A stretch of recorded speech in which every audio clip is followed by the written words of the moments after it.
Le module 7, nous allons aborder l'arithmétique et la logique.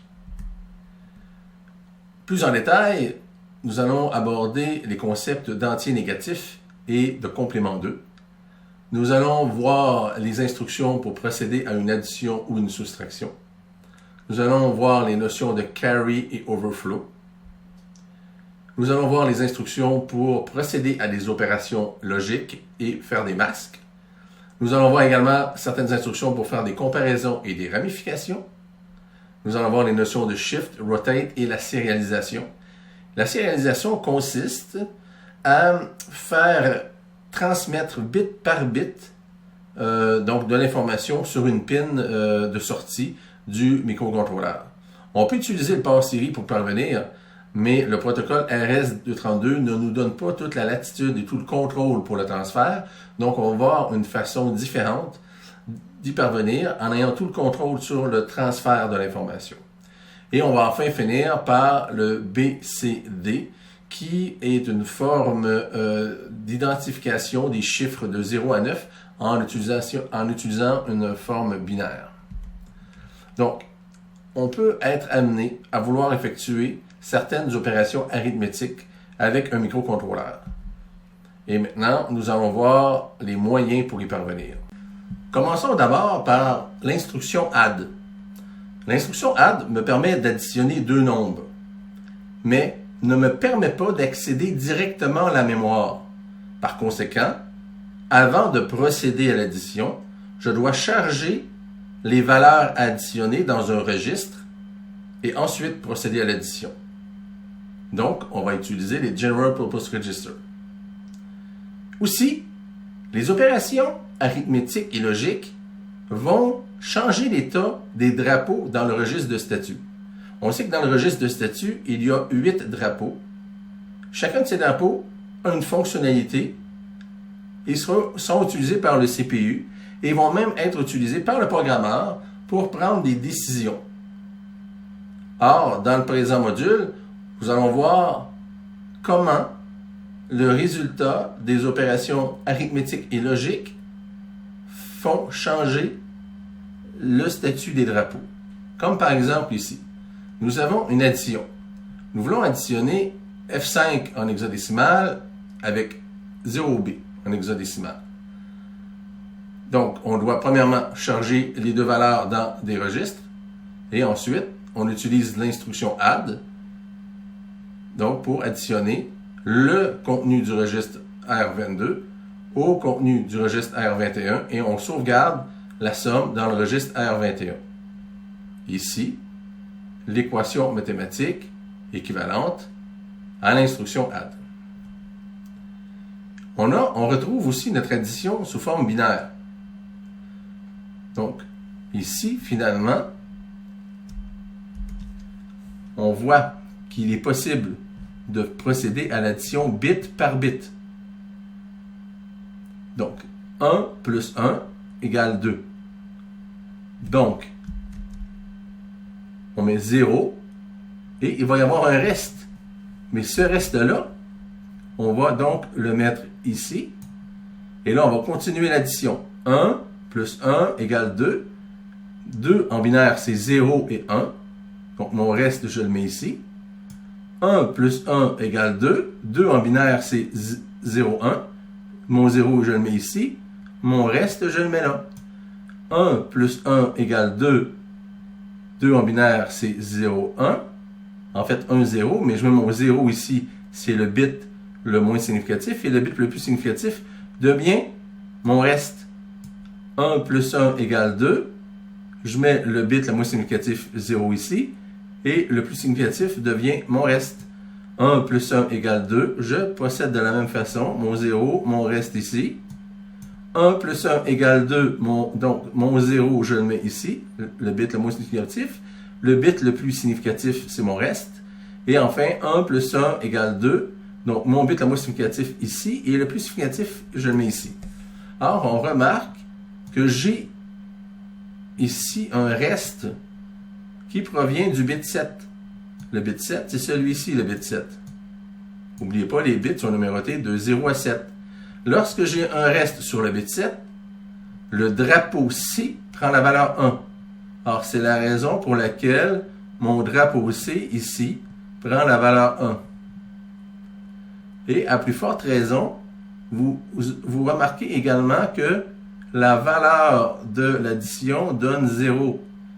Or, lorsque le résultat d'une opération arithmétique est 0, qu'est-ce qui se passe avec le drapeau Z?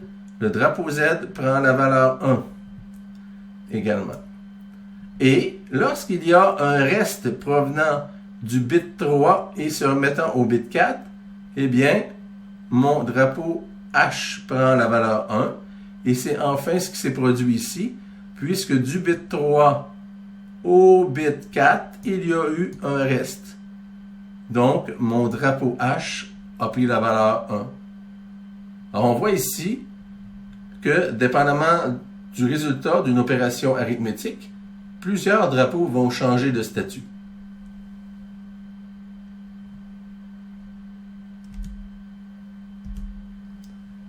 Donc, on voit ici une instruction add.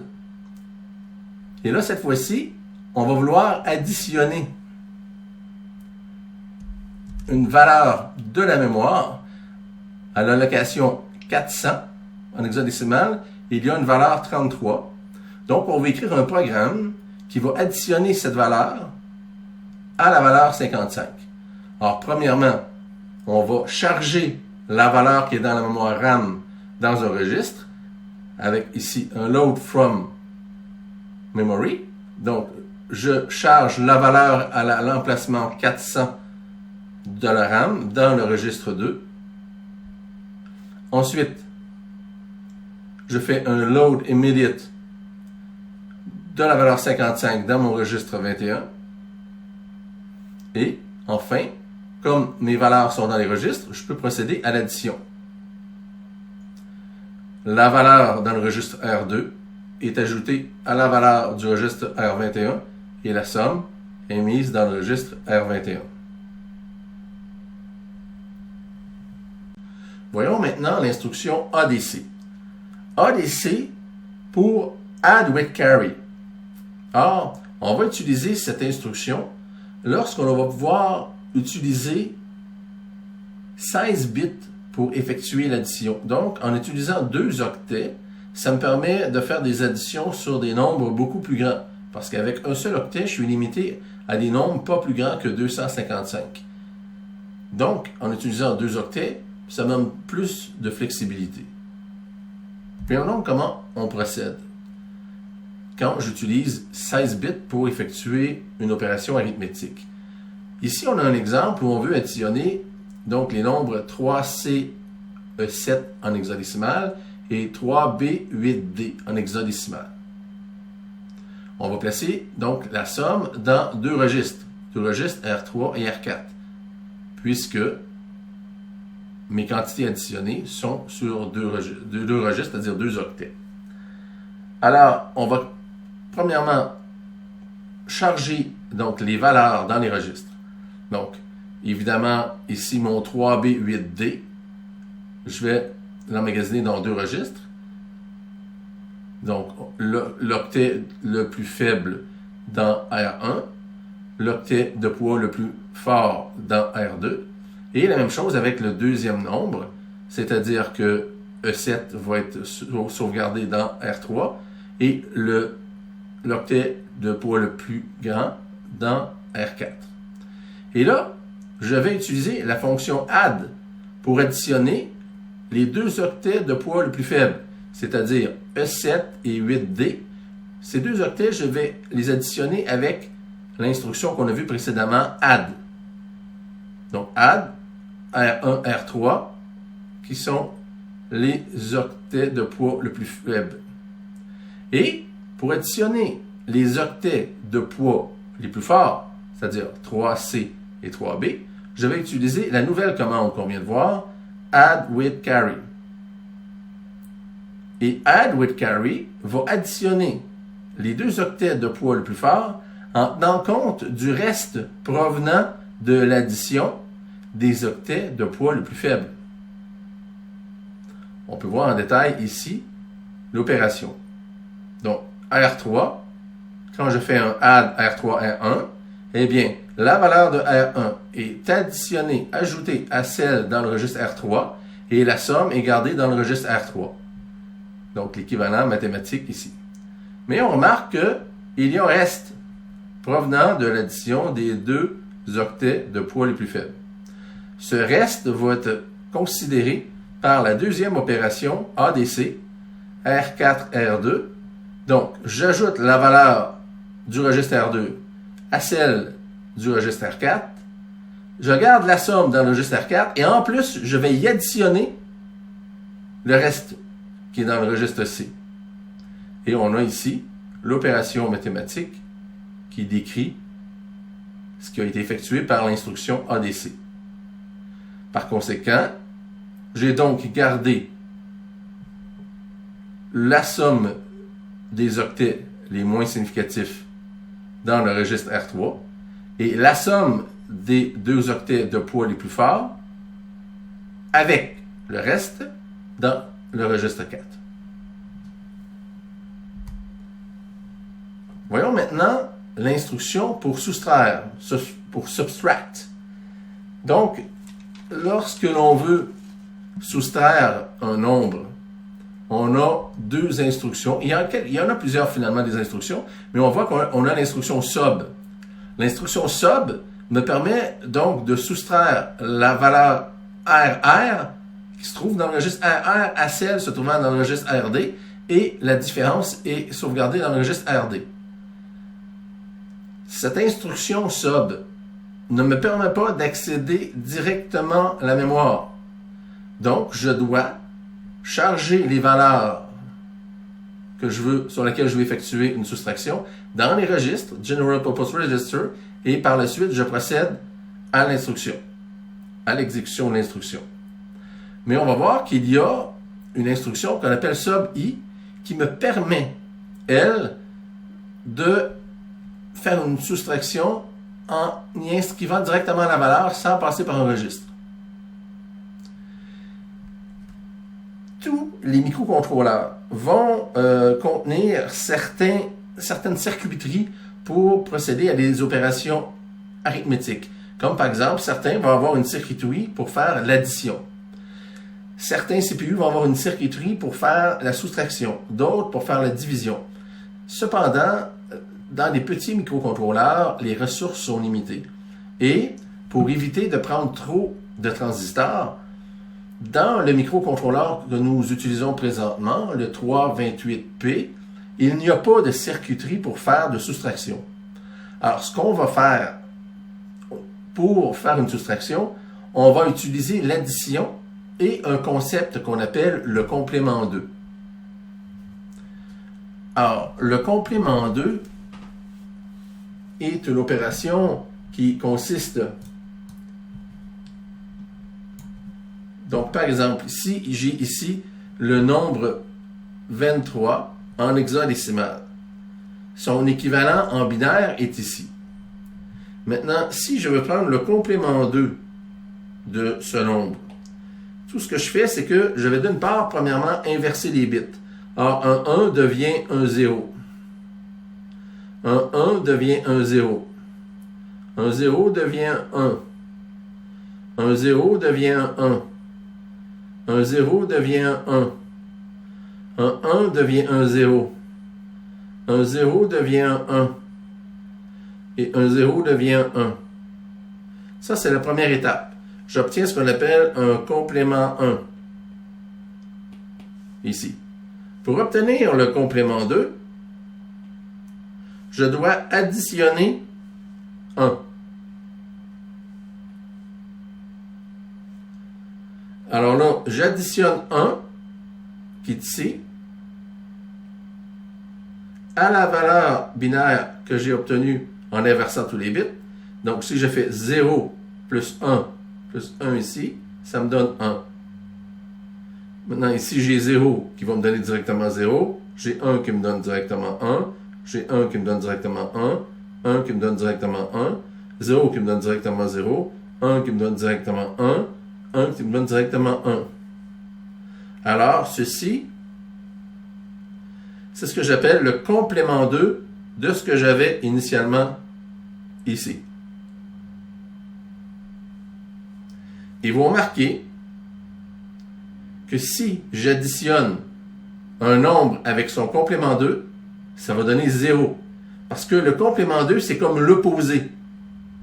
C'est comme si j'avais ici 23 en hexadécimal et ici moins 23 en hexadécimal. Donc, quand j'additionne un nombre et son complément 2, ça donne 0. Parce que c'est l'opposé. Alors, comme ça me donne l'opposé, bien, vous comprenez que ça me donne un nombre négatif. En additionnant un nombre positif et un nombre négatif, ça revient à faire une soustraction. Alors, c'est le superfuge qu'on utilise pour être en mesure d'effectuer une soustraction dans un CPU qui ne possède pas de circuiterie pour faire la soustraction. Alors, donc, on remarque ici, c'est exactement ce qui est effectué. Donc, une fois qu'on a chargé les valeurs dans les registres, on utilise l'instruction SOB pour soustraire. Donc, ici, c'est donc l'équation mathématique qui va nous résumer l'opération. Mais si on va au niveau binaire, donc on voit que 3F en niveau binaire, on voit que 23 au niveau binaire, mais là, je prends le complément 2 de 23 et ça me donne ce qu'on a trouvé précédemment ici en effectuant le calcul. 1, 1, 1, 0, 1. Donc ça me donne 1, 1, 0, 1 et 1, 1, 0, 1 et 1, 1, 0, 1. Voilà. Qui me donne donc moins 23 en hexadécimal. Donc, comme ça devient un chiffre négatif, donc je fais mon addition correspond à une soustraction. Cependant, après avoir effectué une soustraction, donc, si le drapeau N ou le drapeau C est 0, ça veut dire que le résultat est positif. Mais si le drapeau N est 1 ou que le drapeau C est 1, le résultat est négatif et le résultat est sous forme complément 2. On peut laisser le résultat sous forme complément 2 ou utiliser une instruction pour le transformer en binaire normal. Mais ça, c'est au bon vouloir du programmeur. Maintenant, vous allez remarquer ici que même s'il y a un reste, le drapeau C a la valeur 0. C'est parce que après une opération de soustraction, le microcontrôleur va inverser le carry flag, donc le drapeau de carry, mais pas après l'addition. L'instruction SBC, Subtract with Borrow. Donc, on soustrait avec un emprunt. Et cette instruction-là est utilisée pour effectuer une opération sur 2 bytes, donc 2 octets. Donc, on voit ici l'instruction SBC qui ne donne pas directement accès à la mémoire. Donc, ne donne pas directement accès à la mémoire. On doit donc charger les valeurs dans des registres avant de procéder à l'opération. Alors que l'opération SBCI, elle me permet donc de soustraire une valeur de celle étant sauvegardée dans un registre sans la charger dans un registre. Donc, voyons voir comment s'effectue une soustraction sur 2 octets. Alors, d'une part, on va utiliser l'opération qu'on a vue précédemment, SUB, Subtract, pour procéder à la soustraction de l'octet de poids le plus faible. Donc, on va faire une soustraction des octets de poids le plus faible avec l'instruction SUB et la soustraction des octets de poids le plus fort avec SBC parce que SBC va tenir compte, lui, de l'emprunt qui a été effectué. Parce qu'il y a effectivement un emprunt qui est effectué ici. Regardons voir en détail cet emprunt-là qui a été effectué. Alors, si je prends ici, mon premier nombre 27, ici, mon premier nombre, donc 27,62, que je soustrais 11,96. Alors, si je prends mes octets de poids le plus faible et que je les soustrais, donc 62 moins 96, donc 2 moins 6, ça se peut pas. J'emprunte 16 parce que je suis en hexadécimal. Alors, il me reste 5 et donc j'ai mon emprunt ici vaut 16. 16 plus 2, 18. 18 moins 6, 12. C, c'est 12. Maintenant, 5 moins 9, ça se peut pas. Alors là, je devrais emprunter sur l'octet de poids le plus fort. Mais il n'est pas là présentement parce que je fais l'opération sur ceux de poids le plus faible. Alors, je fais un emprunt. Je vais emprunter, donc c'est-à-dire que je fais semblant que je l'ai emprunté sur le 7, mais je vais devoir le faire dans l'opération subséquente. Alors, je mets mon emprunt ici, qui vaut 16, plus 5, 21. 21 moins 9, 12. Mais je dois garder en mémoire cet emprunt-là qui a été effectué. Et cet emprunt-là qui a été effectué, c'est la commande sub-C qui va en tenir compte lorsqu'il va procéder à la soustraction des octets de poids le plus fort. Comme on peut le voir ici, 62 moins 96 est effectué. Donc, en premier lieu, on tient en note qu'il y a eu un emprunt et cet emprunt-là va être tenu en considération avec l'opération SBC ici, où on voit que 27 moins 11 moins l'emprunt qui a été fait me donne 15. Donc, pour un total pour un résultat de 15 CC. Évidemment, il y a eu un emprunt, donc le drapeau C a pris la valeur 1. Maintenant, la multiplication et la division. Or, on peut multiplier octet par octet et les opérandes doivent être dans des registres. Et après, donc, la multiplication, le résultat est placé sur deux registres, donc ce qui fait 16 bits au total, et les octets de poids le plus faible dans le registre R0 et l'octet de poids le plus fort dans le registre R1. On a une instruction pour faire une multiplication avec des entiers positifs, avec des entiers négatifs, ce qu'on appelle sign, donc lorsqu'on tient compte du signe, ou avec les deux. Donc, lorsque j'ai signé et non signé, donc j'ai une instruction spécialement dans cette éventualité-là. Maintenant, lorsque vient le moment de faire une division, il n'y a pas de circuiterie pour effectuer la division. Comme on l'expliquait précédemment, compte tenu de des faibles ressources que j'ai sur un petit microcontrôleur, je vais donc devoir utiliser une astuce pour parvenir à mes fins, pour diviser sans circuiterie de division. Alors, pour ce faire, je vais utiliser la soustraction pour diviser. Et comment est-ce qu'on va effectuer ça? Eh bien, par exemple ici, j'ai un numérateur 95 et un dénominateur qui est 10. Alors, comment faire une division en utilisant la soustraction? Eh bien, voici. J'ai mon dénominateur et mon numérateur. Alors, je vais soustraire le dénominateur au numérateur un certain nombre de fois jusqu'à temps que je puisse plus le faire. Et donc, le nombre de soustraction va me donner mon quotient. Voyons voir. 95 moins 10, 85, moins 10, 75, moins 10, 65, moins 10, 85, moins 10, 45, moins 10, 35, moins 10, 25, moins 10, 15, moins 10, 5. Combien de fois j'ai pu soustraire le dénominateur du numérateur? 1, 2, 3, 4, 5, 6, 7, 8, 9. Or, mon quotient est 9 et il me reste 5, d'où mon reste ici.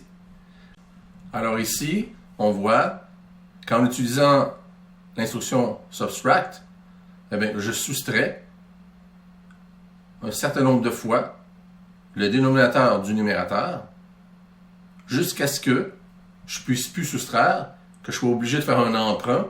À ce moment-là, le drapeau C va devenir 1 et je ne brancherai plus ici. Je vais sortir et je vais décrémenter le quotient qui va avoir été incrémenté une fois de trop, étant donné que avant de commencer ma boucle, je l'ai incrémenté une fois au début. Pour ce qui est des instructions logiques, donc on va trouver l'instruction AND qui va avoir une table de vérité. Si j'ai 2, 1, ça donne 1. Sinon, ça donne 0. Et on peut souvent utiliser le AND pour nettoyer certains bits dans un byte. On le verra plus loin. Il y a également donc l'instruction OR, c'est un OU. Donc le résultat va me donner 1 si au moins un des deux est 1. J'ai ce qu'on appelle ici le EOR. Ça, c'est un XOR. Et un XOR, premièrement, ne supporte pas ici l'accès directement à la mémoire. Et donc un XOR va me donner 1 si on a deux différents. Ensuite, j'ai ce qu'on appelle le COM, qui lui est un complément, va me permettre donc de faire mon complément 1, c'est-à-dire de faire l'inverse. Un 0 devient un 1 et un 1 devient un 0. Et finalement, j'ai le negate. Le negate, lui, me permet de faire un complément 2. C'est-à-dire un complément 1 tout d'abord et par la suite, il soustrait 1 au complément 1. Ça me donne un complément 2. Et le negate me permet de faire ce genre de choses. Or, donc, comme on a dit, le AND me permet de nettoyer certains bits, alors que le OR va me permettre de setter certains bits. Par exemple, ici, donc, on va faire un et. Donc, on voit que le et va me donner un 1 lorsque les deux sont 1. Donc, ici, les deux sont 1, ça me donne un 1. Ici, j'ai un 0 et un 1, ça me donne 0. Ici, j'ai un 1 et un 1, ça me donne un 1. Ici, un 0 et un 1, ça me donne un 0. Et évidemment, ça va me donner 0 partout ici parce que je n'ai pas de 1 ici. Donc, vous voyez, ça comme le et permet d'épurer. Donc, ce que j'ai à la fin, j'ai des 1 seulement où j'avais des 1 aux deux endroits, aux deux opérandes. Donc, dans ce sens-là, le et permet de faire un certain nettoyage, un clear. Donc, je peux aussi utiliser le OR. Le OR pour, par exemple, on dit, quand je veux faire setter certains bits spécifiques. Parce que pour le OR, ça va me donner 1 lorsqu'au moins deux des opérandes ont 1 à l'intérieur. Ici, j'ai 0, 0, ça me donne 0. Lorsque j'applique le OR, ici, j'ai 2 0, ça me donne un 0. Ici, j'ai au moins un 1, donc ça me donne un 1. Ici, j'ai pas de 1, ça me donne un 0. Ici, j'ai au moins un 1 dans les opérandes, ça me donne un 1. Ici également. Donc, c'est l'effet du OR et l'effet du AND. L'instruction compare est ni plus ni moins une soustraction. Donc, compare deux valeurs, c'est comme si je soustrayais les deux valeurs. Alors, si les deux valeurs sont identiques, le résultat va me donner 0. Donc, je peux utiliser une condition, ici une branche conditionnelle, tout de suite après avoir utilisé l'instruction compare, pour me permettre de prendre une décision. Par exemple, je veux monitorer sur une pin si une valeur particulière y est détectée. Alors, je peux utiliser un branch if not equal. Donc, à ce moment-là, tout de suite après, compare, je compare une valeur que je veux détecter sur le port avec une valeur lue sur le port. Et là, le compare va me donner quelque chose de différent de 0, tant que les deux valeurs ne sont pas égales. Donc, si j'utilise une instruction branch if not equal tout de suite après, eh bien, branch if not equal va continuer à faire la boucle et la vérification tant et aussi longtemps que le résultat ne sera pas 0, c'est-à-dire que les deux résultats ne seront pas égaux. Et donc, on peut utiliser aussi un BRVC pour vérifier l'overflow. Un overflow, c'est lorsque je fais une opération arithmétique et que le résultat est plus grand que 8 bits. Donc, à ce moment-là, ça veut dire que je ne suis pas capable de contenir le résultat d'une opération arithmétique à l'intérieur d'un seul octet. Et c'est ce qu'on appelle l'overflow. L'instruction rotate right va me permettre de déplacer les bits de gauche vers la droite. en utilisant le drapeau C, le carry flag, comme étant un 9e bit finalement. Donc, rotate right me permet de prendre le contenu du carry flag et de l'envoyer à la position du bit le plus significatif de mon registre. Et le bit le moins significatif va dans le carry flag. Et ainsi de suite. À chaque fois que j'appelle l'instruction rotate right, mes bits comme ça sont décalés de la gauche vers la droite.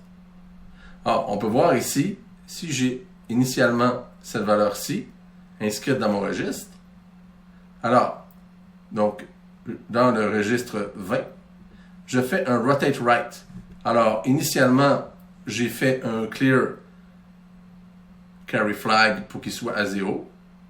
Donc, un premier appel à l'instruction fait en sorte que le 0 du carry flag ici s'en va ici. Alors là, tout est décalé vers la droite. Le 1 s'en vient ici.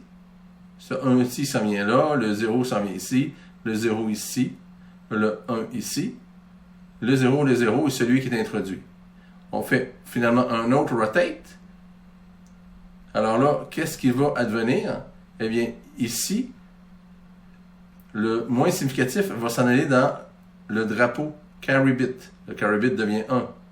Tout est décalé vers la droite. Ainsi, on remarque que lui est sorti.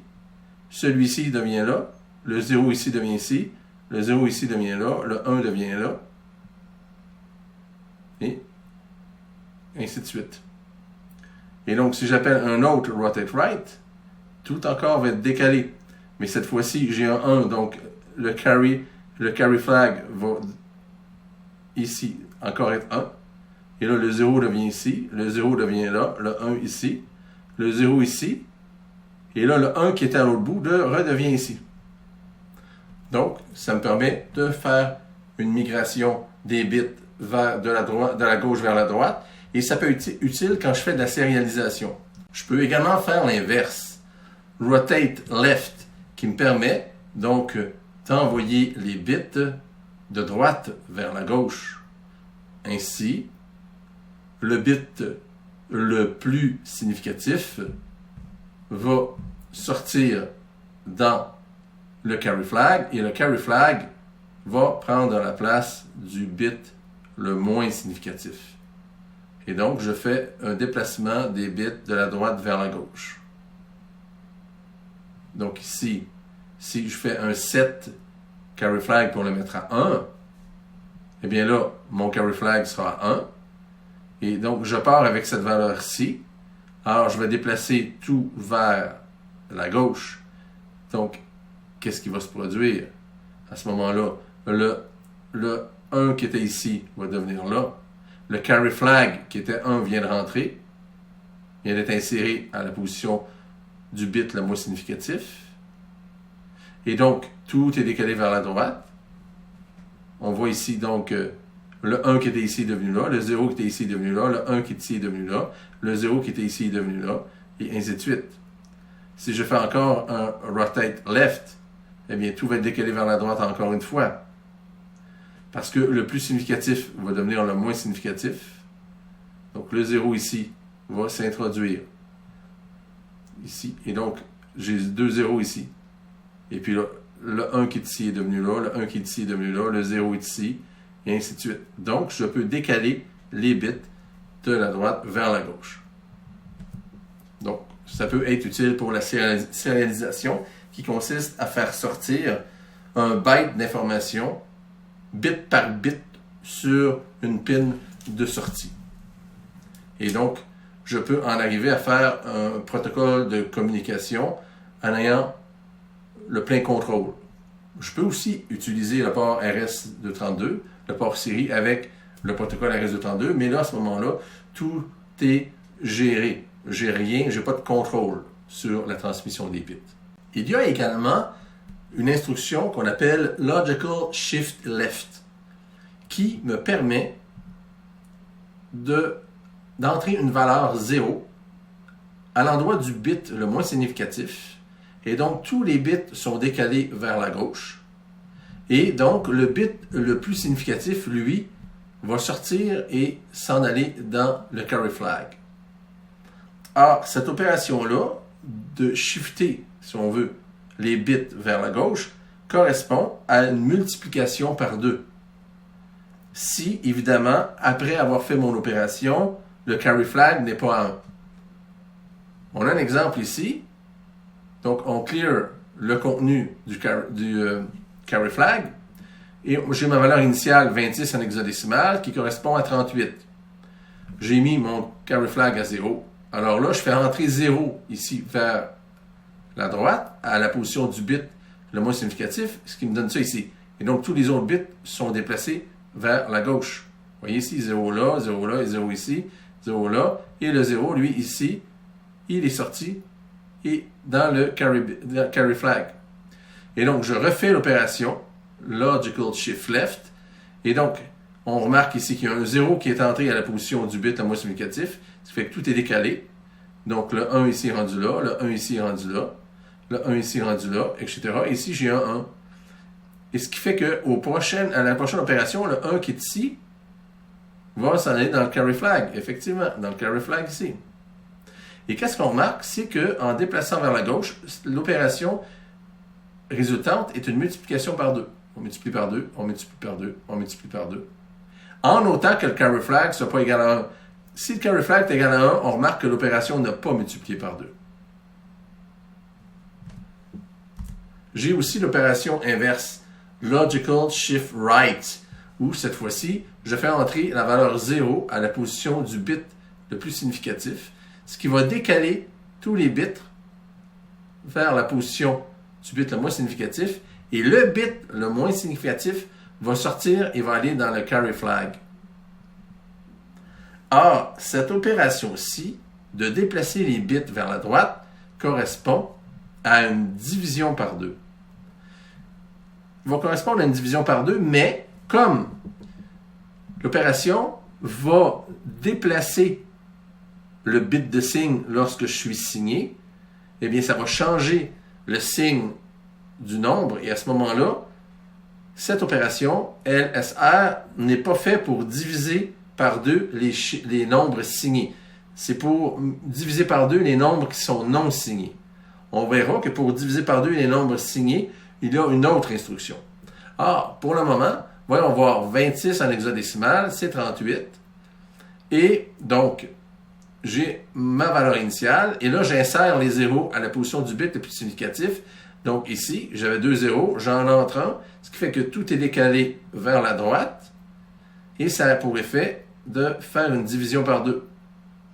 Et évidemment, ce qui était ici est sorti, le 0 qui était ici est sorti, et est devenu dans le carry bit. Le 1 qui est ici est devenu là. À la prochaine instruction logical shift right, eh bien, regardez, le 1 qui est complètement à la position du bit le moins significatif, ici, va aller dans le carry flag.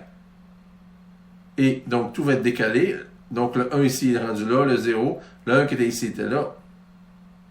Et le 0 qui vient de rentrer est ici. Et donc, ainsi de suite. À la prochaine instruction, le 1 qui est ici va aller au niveau du carry flag. Ce qui fait que tout va être décalé. Le 0 ici, le 0, le 1 et le 0 qui vient d'entrer. Maintenant, comme le carry flag ici est à 1, quand le carry flag est à 1, ce n'est plus une division par 2. C'est une division par 2 lorsque le carry flag est à 0. Voyons donc la dernière instruction de shift qui s'appelle Arithmetic Shift Right. Et celle-ci va me permettre de diviser par 2 les nombres signés. Parce que, ici, c'est toujours le bit le plus significatif qui va se répéter et ainsi faire en sorte que le bit le plus significatif va se répéter et va pousser le bit D6 à la position D5, le bit D5 à la position D4, le bit D4 à la position D3, et ainsi de suite, jusqu'à ce que faire sortir le bit le moins significatif dans le carry flag. Donc, et avec cette façon-là de faire, je ne touche pas au bit de signe lorsque les nombres sont signés. Donc, ça constitue une division par 2, même des nombres signés. Comme on va pouvoir voir ici, ce sont des nombres signés, hein, moins 48, moins 24. Alors, je mets des 0 dans le registre 20, ce que j'ai ici. Bon, mon carry flag est à 0. Ah, qu'est-ce que je fais? Donc, je vais répéter le bit le plus significatif, je le répète. Alors, on voit ici, j'avais 1, 1, je le répète, ça fait 1, 1, 1. Tout est décalé vers la droite. Et le nouveau chiffre que ça me donne, c'est moins 24. Donc, j'ai effectué une division par 2 d'un nombre signé. Et je répète, donc je vais répéter, donc je répète mon bit le plus significatif, ce qui fait que là, j'avais un 1 ici, je le répète à nouveau, ça va me faire 4, 1 et tout est décalé. Hein? Donc, le bit ici, D4 est rendu, le bit ici qui était D5 est rendu à D4, le bit D, effectivement, le bit D4 va aller à un moment donné ou la prochaine fois à D3, et le D3 à D2, et ainsi de suite. Finalement, il y a le Binary Coded Decimal, le BCD. Il s'agit d'une représentation binaire des chiffres de 0 à 9, une représentation sur 4 bits. Or, le format BCD a deux variantes, le pack et l'unpacked. Le packed va donc contenir deux chiffres à l'intérieur d'un seul octet, puisque mon BCD est un code à 4 bits. Donc, dans un octet, je peux coder jusqu'à 2 chiffres. Or, c'est plus efficace d'utiliser la version pack que d'utiliser la version unpack, parce que dans unpack, seuls les 4 premiers bits, les bits les moins significatifs, sont utilisés. Donc, j'ai un gaspillage de 4 bits, les 4 plus significatifs. Dans les systèmes informatiques, il y a souvent des routines, des systèmes d'exploitation qui vont donner la date, l'heure et les secondes, de même que l'heure et la date du jour. Maintenant, c'est sous un format BCD. Si je veux les afficher à l'écran ou encore les imprimer, je dois convertir ce format BCD au format ASCII pour représenter les caractères ASCII qui sont lisibles par l'humain. On sait que donc les caractères ASCII ont un code hexadécimal, un code binaire et un code BCD. Comment faire pour passer du format BCD au format binaire? Eh bien, tout d'abord, prenons par exemple, il faut, par exemple, ici, prenons le format packed, le BCD packed, qui représente 2 chiffres dans le même octet. Or, il faut créer une version unpack de ce BCD pack. Donc, ce qui fait que je vais prendre le premier 4 bits qui représente un chiffre et former un octet avec. Donc, je vais donc remplir les 4 bits les plus significatifs par des zéros. Je fais la même chose avec le deuxième chiffre. Donc, je vais former un octet avec. Évidemment, les 4 premiers bits les moins significatifs vont représenter ce chiffre et les 4 bits les plus significatifs sont remplacés par des zéros. Alors, voici la version unpack du BCD packed. Parce que à l'intérieur d'un pack, j'ai 2 chiffres. En voici un, en voici l'autre. Maintenant, tout ce qui va me rester à faire pour convertir ce BCD unpacked en ASCII binaire, c'est de procéder à une opération OR. Je vais faire un OR de chacun de ces octets-là avec la valeur 30 en hexadécimal. Donc, la valeur 30 en hexadécimal, c'est 0, 1, 1, 0, 0, 0, 0. Alors, lorsque je fais un OR avec cet octet-ci, avec mon premier BCD unpacked, ça va me donner ceci. Parce que j'avais ça initialement. En faisant un OR, j'obtiens ceci. Ça l'a rajouté ici dans les 4 bits les plus significatifs, 0, 0, 1, 1, qui correspond à ça ici. Je fais la même chose avec mon deuxième octet qui représente mon deuxième chiffre.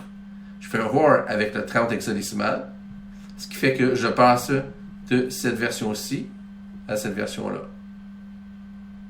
Et là, j'ai obtenu le code ASCII correspondant aux 2 chiffres qui initialement étaient codés BCD packed. Voilà, c'est ce qui conclut le module 7.